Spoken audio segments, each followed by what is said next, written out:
فاعلموا أن الموت قريب منا، لن ينجو من الموت أحد، والله أعلم متى نموت. السلام علیکم ورحمۃ اللہ وبرکاتہ. بسم اللہ والحمد للہ والصلاة والسلام علی رسول اللہ صلی اللہ علیہ وسلم. اما بعد فاعوذ باللہ من الشیطان الرجیم. بسم اللہ الرحمن الرحیم.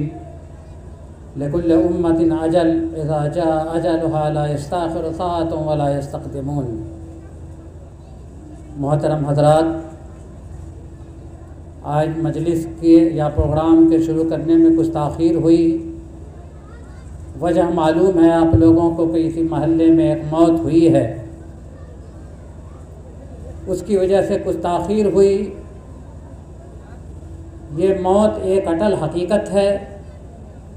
ہم دعا بھی کرتے ہیں کہ اللہ رب العالمین یہ مرنے والے ان کی مغفرت فرمائے اور ان کے گھر والے اور پسماندگان کو اللہ صبر جمیل عطا فرمائے.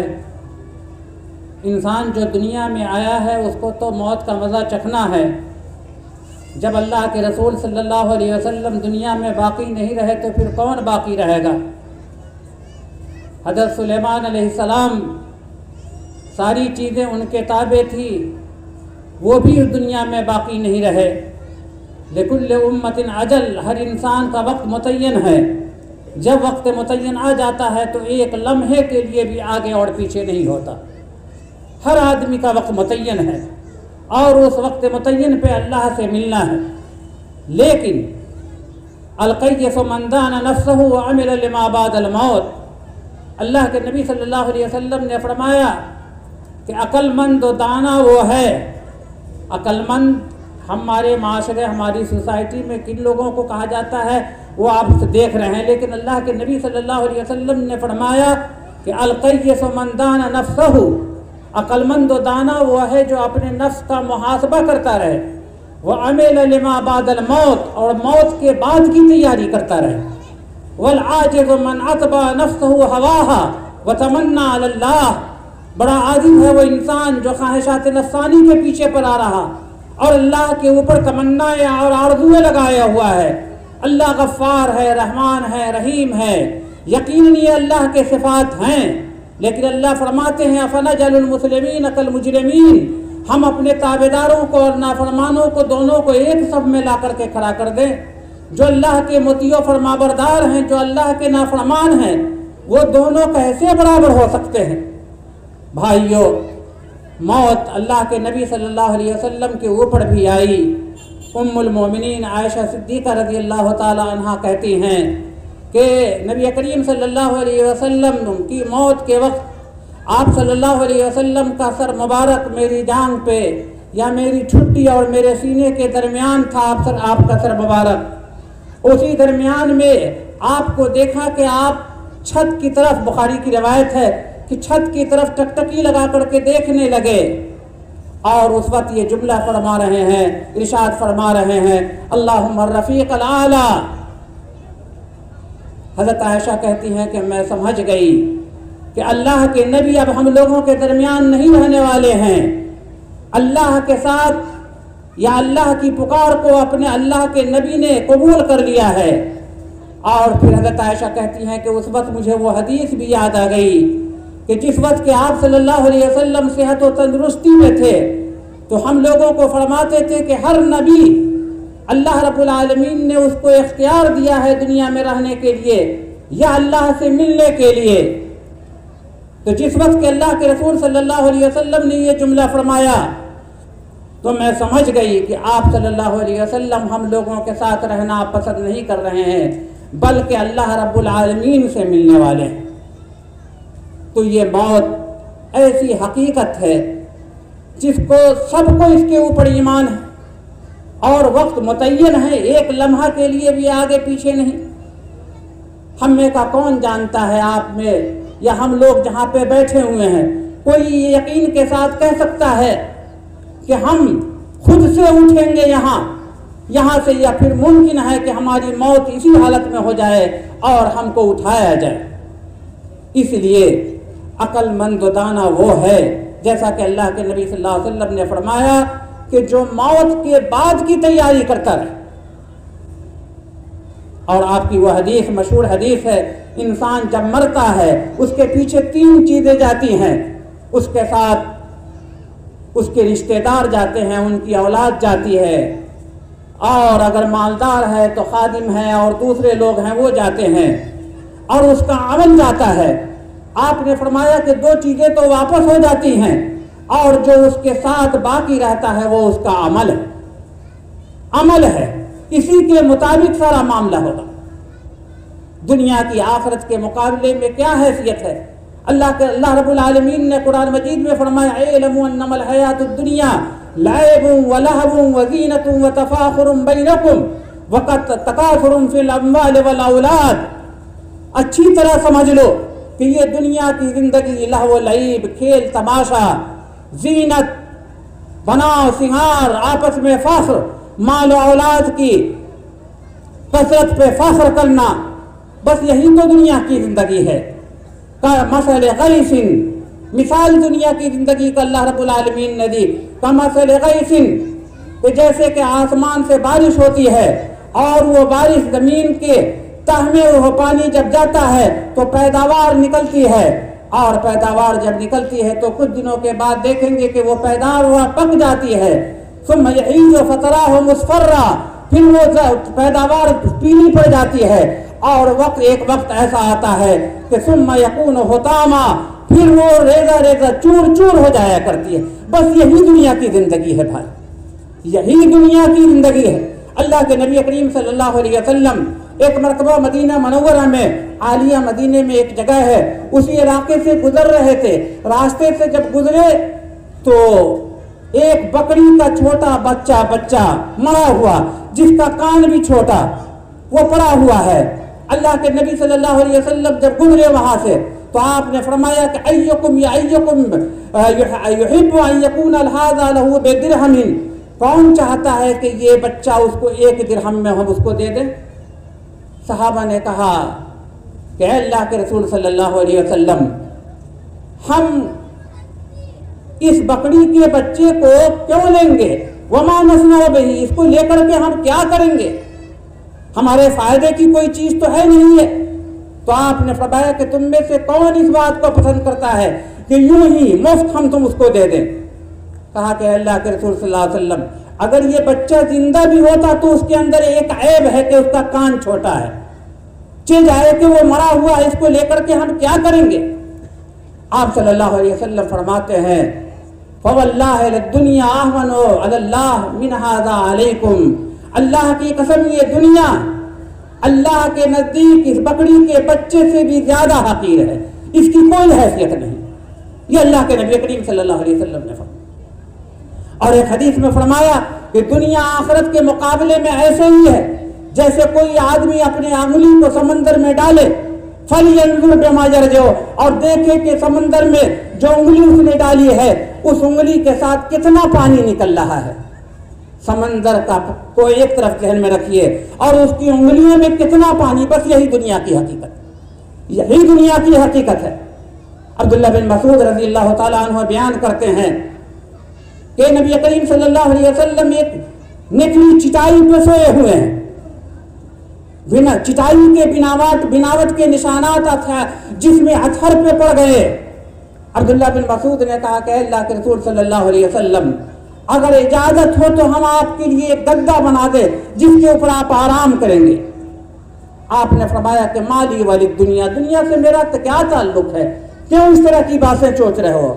میری مثال تو اس مسافر کی طرح ہے جو سفر کر رہا ہے، سفر کرتے کرتے تھک گیا، استظل، اور تھوڑی دیر کے لیے کسی سایہ دار درخت کے نیچے بیٹھ گیا سایہ حاصل کرنے کے لیے.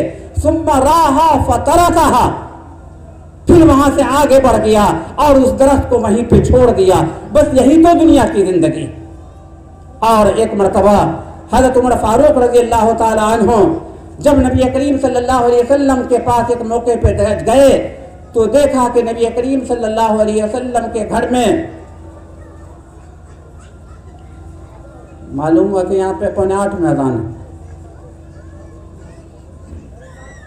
یہاں پہ.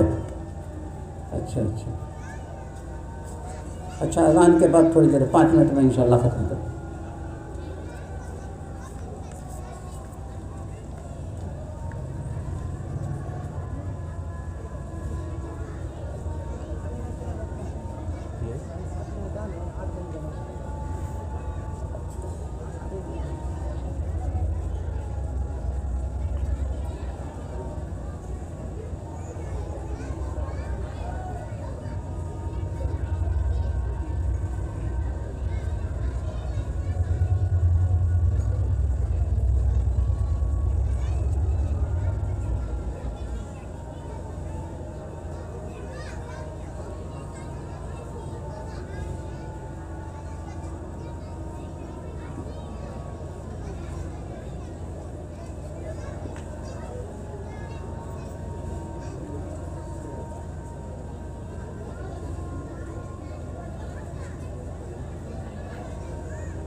معلوم ہوا کہ آدھے گھنٹے کا وقفہ ہے جماعت میں. 8 بجے جماعت شروع ہوتی ہے.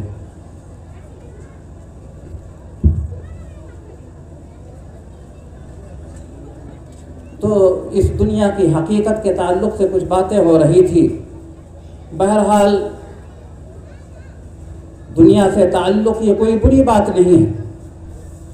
آپ صلی اللہ علیہ وسلم کی حدیث ہے, آپ نے فرمایا کہ ما قل وکفا, جو چیز کے کم ہو اور زندگی گزارنے کے لیے کافی ہو جائے, خیر مما کثر والھا, بہتر ہے اس کے مقابلے میں جو زیادہ ہو لیکن اللہ کی یاد سے مشغول کر دینے والی چیز. اللہ کی یاد سے مشغول کر دینے والی چیز, ایسی چیزوں سے پناہ مانگنی چاہیے. انسان کی زندگی مختصر ہے. آخرت کی تیاری, آخرت کی جواب دہی کا تصور, یہ بڑی بنیادی چیز ہے. ہر مومن کو اس کا احساس ہونا چاہیے اور اس کی وجہ سے بہت سارے غلط کاموں سے آپ اپنے آپ کو محفوظ کر لیں گے. نبی کریم صلی اللہ علیہ وسلم جن کے اگلے پچھلے سارے گناہ معاف, اس نبی کا حال کیا ہے چھوٹی چھوٹی باتوں کو لے کر. عبداللہ بن شقیر رضی اللہ تعالیٰ عنہ ایک صحابی ہے, وہ کہتے ہیں کہ جب میں آیا تو دیکھا کہ نبی کریم صلی اللہ علیہ وسلم نفل نماز میں مشغول ہیں, رو رہے ہیں, زار و قطار رو رہے ہیں, اتنا رو رہے ہیں کہ ہچکیاں بچ گئی آپ صلی اللہ علیہ وسلم. ایسا لگ رہا تھا جیسے کہ چولہے پہ ہانڈی پک رہی, ہانڈی میں جو کھانا تیار ہوتا ہے اس سے جو آواز پیدا ہوتی ہے یا چکی چل رہی ہو, اس طرح کی آواز آپ صلی اللہ علیہ وسلم کے سینے مبارک سے نکل رہی. ابو بکر صدیق رضی اللہ تعالیٰ عنہ نے آپ صلی اللہ علیہ وسلم سے کہا کہ اے اللہ کے رسول صلی اللہ علیہ وسلم, آپ وقت سے پہلے بوڑھے ہو گئے, یہ وقت نہیں تھا کہ آپ کا بال سفید ہو جاتا. تو آپ صلی اللہ علیہ وسلم نے فرمایا کہ مجھے سورہ ہود, سورہ مرسلات, عما یتساءلون, ان سورتوں نے بوڑھا کر دیا ہے. اس میں آخرت کا ذکر ہے, قیامت کا ذکر ہے ان آیتوں میں, ان سورتوں میں. تو ان سورتوں نے مجھے بوڑھا کر دیا. آخرت کی جواب دہی کا جب انسان کے اوپر تصور ہوتا ہے تو آخرت کے لیے تو اس کے لیے کوشش بھی کرتا ہے. ابو بکر صدیق رضی اللہ تعالیٰ عنہ عشرہ مبشرہ میں سے ہیں, دنیا ہی میں جن کو جنت کی بشارت دے دی گئی. ایک باغ میں، ایک کھجور کے باغ میں داخل ہوتے ہیں، ایک گوریا، ایک چڑیا ایک درخت پہ بیٹھی ہوئی ہے، چہک رہی ہے، اسی سے کچھ کھا بھی رہی ہے۔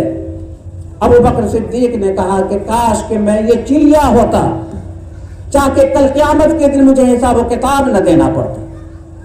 یہ ایک مومن کی صفت ہے۔ حضرت عمر فاروق رضی اللہ تعالیٰ عنہ ایک مرتبہ زمین سے ایک تنکا لیا اور کہا کہ کاش کہ میں یہ تنکا ہوتا کہ کل قیامت کے دن مجھ سے حساب و کتاب نہ لیا جاتا۔ ام المومنین عائشہ صدیقہ رضی اللہ تعالیٰ عنہ اپنی موت سے کچھ پہلے جب عبداللہ بن عباس رضی اللہ تعالیٰ عنہ ان کے پاس گئے اور ان کی کچھ تعریف کرنے لگے کہ آپ کا بڑا اونچا مقام ہے، آپ یہ ہیں وہ ہیں، وقت کم ہے، تو ام المومنین عائشہ صدیقہ رضی اللہ تعالیٰ عنہ نے کہا کہ داہو ان باتوں کا تذکرہ مت کرو، اللہ کی قسم میں یہ چاہتی ہوں کہ کاش کہ میں انی کنت نسیا منسیا، میں بھلا دی گئی ہوتی، دنیا میں میرا کوئی نام لینے والا نہ ہوتا، میری یہ خواہش۔ حضرت عمر فاروق کسی موقع پہ کہتے تھے یا لیتنی لم تلدنی امی، کاش کہ میری ماں مجھے پیدا نہ کی ہوتی تاکہ کل قیامت کے دن میرا حساب و کتاب نہ ہوتا۔ وہ مجوسی غلام جس نے خنجر مارا تھا فجر کی نماز میں، اور لوگ جس وقت کے پہنچے عمر فاروق کے پاس ان کی تعریف کرنے لگے، آپ کا بڑا اونچا مقام ہے، بہت پہلے اسلام کو قبول کیا آپ نے، خلیفہ وقت رہے، ہمیشہ عدل انصاف سے کام لیتے رہے، کہا کہ چھوڑو، میں چاہتا ہوں کہ اللہ کے ہاں برابر سرابر کا معاملہ ہو جائے، جب سے میں خلیفہ بنا ہوں نہ میرے اوپر گناہ ہو نہ مجھے اللہ کوئی ثواب دے، برابر سرابر ہو جائے، بس یہی میرے لیے کافی۔ آخرت کے تصور سے انسان آخرت کے کاموں کی طرف اس کی رغبت بھی ہوتی ہے۔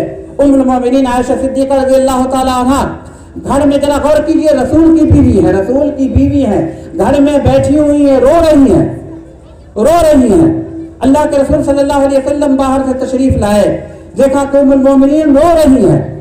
آپ نے پوچھا حضرت عائشہ سے معیوب کی کہ یا عائشہ تم کو کون سی چیز رلا رہی ہے؟ حضرت عائشہ نے کہا کہ اللہ کے رسول صلی اللہ علیہ وسلم ابھی میں بیٹھی ہوئی تھی، ذکرت النار فبکیت، جہنم کی یاد آ گئی اس لیے میں رونے لگی ہوں۔ جہنم کی آگ، اس کو یاد کر کے میں رونے لگی ہوں۔ هل تذکرون اہلیکم یوم القیامہ، کہ آپ اپنے گھر والوں کو قیامت کے دن یاد کریں گے؟ اللہ کے رسول صلی اللہ علیہ وسلم، آپ صلی اللہ علیہ وسلم نے ام المومنین کے سوال کے جواب میں فرمایا عائشہ 3 مقامات ایسے ہیں جہاں کوئی کسی کو یاد نہیں کرے گا، ذرا غور کیجئے، 3 مقامات ایسے ہیں جہاں کوئی کسی کو یاد نہ کرے گا۔ ایک عند المیزان، اعمال کے وزن کیے جانے کے وقت، ایخف میزانہ ام یثقل، تو اس کے ترازو کا پلہ جو ہے وہ بھاری پڑ رہا ہے یا ہلکا پڑ رہا ہے۔ اور عند الکتاب، اعمال کے دیے جانے کے وقت داہنے ہاتھ میں دیا جا رہا ہے یا بائیں ہاتھ میں دیا جا رہا ہے؟ داہنے ہاتھ میں یہ کامیابی کی علامت ہے، نعوذ باللہ، اللہ محفوظ رکھے، نام اعمال بائیں ہاتھ میں دیا جائے گا، یہ ناکامی کی علامت ہے، خسارے اور گھاٹے میں ہے۔ اور عند الصراط اذا وضع بین ظہري جہنم، پل صراط کے پار کرنے کے وقت جس وقت کے جہنم کے اوپر لا کے رکھا جائے گا، وہ بھی بڑا نازک وقت ہوگا، کوئی کسی کو یاد نہیں۔ جب نبی اپنی بیوی کو اپنے بال بچوں کو بھول جائیں گے تو دوسرے لوگوں کا کیا کہنا ہے، ذرا اندازہ لگائیں۔ اس لیے بھائیوں، میر انیس کے ان اشعار پہ میں اپنی بات کو ختم کر رہا ہوں۔ دنیا کے تعلق سے انہوں نے بڑی اچھی بات کہی ہے کہ جا گورے غریباں پہ نظر بڈال بعبرت، کھل جائے گی تجھ پہ تیری دنیا کی حقیقت، عبرت کے لیے دیکھ کسی شاہ کی تربت، اور پوچھ کدھر ہے وہ تیری شان حکومت، کل تجھ میں بڑا تھا جو غرور آج کہاں ہے، اے کاس سر بول تیرا تاج کہاں ہے۔ اللہ رب العالمین سے دعا ہے کہ اللہ کہنے سے زیادہ عمل کی توفیق عطا فرمائے، ہمارے کاموں میں ہماری باتوں میں اللہ اخلاص عطا فرمائے، اور ہماری جب موت ہو تو اللہ ایمان کے اوپر ہمارا خاتمہ فرمائے، اور قبر میں اللہ منکر نکیر کے سوال و جواب میں ہمیں ثابت قدمی عطا فرمائے۔ آمین آخر دعوانا الحمدللہ رب العالمین۔ اقول قولی ھذا واستغفر اللہ لی ولکم اجمعین واستغفروہ انہ هو الغفور الرحیم۔